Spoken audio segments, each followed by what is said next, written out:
ANMR ನ್ಯೂಸ್ಗೆ ಸ್ವಾಗತ. Corona ಸೋಂಕಿತರಲ್ಲಿ ಓರ್ವರು ಗುಣಮುಖ, ನಿಟ್ಟುಸಿರು ಬಿಟ್ಟ ಜನತೆ. ಗುಣಮುಖರಾದ ವ್ಯಕ್ತಿ ಚಿಂತಾಮಣಿ ಕ್ವಾರಂಟೈನ್ಗೆ ಆಗಮನ.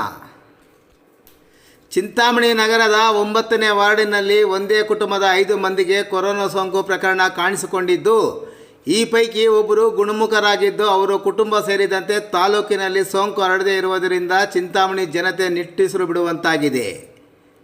ಇದೇ ಮೇ 11ರಂದು ಸೋಮವಾರ 71 ವರ್ಷ ವಯಸ್ಸಿನ ವ್ಯಕ್ತಿಯ ಮಗನಾದ 47 ವರ್ಷದ ವ್ಯಕ್ತಿಗೆ ಕಾಣಿಸಿದ್ದ ಕೊರೋನಾ ಸೋಂಕು, ಈ ವ್ಯಕ್ತಿ ಇದೀಗ ಸಂಪೂರ್ಣವಾಗಿ ಗುಣಮುಖವಾಗಿದ್ದು, ಅವರನ್ನು ಇದೀಗ ಚಿಂತಾಮಣಿ ನಗರದ ಸಾರ್ವಜನಿಕ ಆಸ್ಪತ್ರೆ ಕ್ವಾರಂಟೈನ್ಗೆ ಸ್ಥಳಾಂತರ ಮಾಡಲಾಗಿದೆ.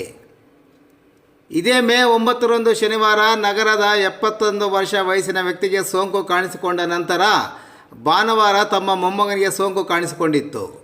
ಮೇ 11ರಂದು ಸೋಮವಾರ 71 ವರ್ಷ ವಯಸ್ಸಿನ ವ್ಯಕ್ತಿಯ ಮಗನಾದ 47 ವರ್ಷದ ವ್ಯಕ್ತಿಗೆ ಸೋಂಕು ಕಾಣಿಸಿಕೊಂಡರೆ, ಮೇ 21ರಂದು ಮಗಳು ಅಳಿಯನಿಗೆ ಸೋಂಕು ಕಾಣಿಸಿಕೊಂಡು ಒಂದೇ ಕುಟುಂಬದಲ್ಲಿ ಸೋಂಕಿತರ ಸಂಖ್ಯೆ 5ಕ್ಕೆ ಏರಿತ್ತು.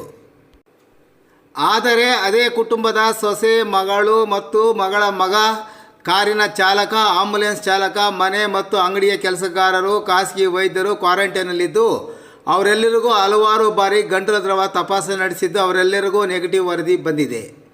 ಇನ್ನು ಆ ಕುಟುಂಬದೊಂದಿಗೆ ಮೊದಲ ಸಂಪರ್ಕದಲ್ಲಿದ್ದ ಸುಮಾರು 93 ಮಂದಿಗೆ 2 ಹಂತದಲ್ಲಿ ಗಂಟಲು ದ್ರವ ತಪಾಸಣೆ ನಡೆಸಿದ್ದು ಅವರೆಲ್ಲರ ಫಲಿತಾಂಶ ನೆಗೆಟಿವ್ ಬಂದಿದ್ದು ಜನತೆ ಮತ್ತಷ್ಟು ನಿಟ್ಟುಸಿರು ಬಿಡುವಂತಾಗಿದೆ.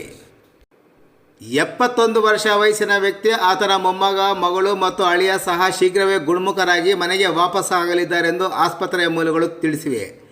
ಇನ್ನು ಇಲ್ಲಿನ ಕ್ವಾರಂಟೈನಲ್ಲಿ 71 ವರ್ಷ ವಯಸ್ಸಿನ ವ್ಯಕ್ತಿಯ ಮಗ, ಸೊಸೆ ಮತ್ತು ಮಗನನ್ನು ಇನ್ನೆರಡು ದಿನಗಳಲ್ಲಿ ಅವರಿಗೆ ಮನೆಗೆ ಕಳಿಸಲಿದ್ದು, ಮನೆಗೆ ಕಳುಹಿಸುವ ಮುನ್ನ ಅವರ ಮನೆಯನ್ನು ಹೈಪೋಕ್ಲೋರೈಡ್ ಮೂಲಕ ಸಿಂಪಡಣೆ ಮಾಡಿ 1 ದಿನ ಸಂಪೂರ್ಣ ಬಂದ್ ಮಾಡಿ ಮರುದಿನ ಸಂಪೂರ್ಣ ಶುಚಿತ್ವದ ನಂತರ ಅವರ ಮನೆಗೆ ರವಾನಿಸಲಾಗುವುದೆಂದು ಆಸ್ಪತ್ರೆಯ ಮೂಲಗಳು ತಿಳಿಸಿವೆ. ಇನ್ನು ಮಹಾರಾಷ್ಟ್ರ ಮತ್ತಿತರ ಕಡೆಯಿಂದ ಬಂದಿದ್ದ ಸುಮಾರು 10 ಮಂದಿಯ ವರದಿ ಸಹ ನೆಗೆಟಿವ್ ಬಂದಿದ್ದು, ಚಿಂತಾಮಣಿ ನಗರ ಮತ್ತು ತಾಲೂಕಿನ ಜನತೆ ನಿಟ್ಟುಸಿರು ಬಿಡುವಂತಾಗಿದೆ.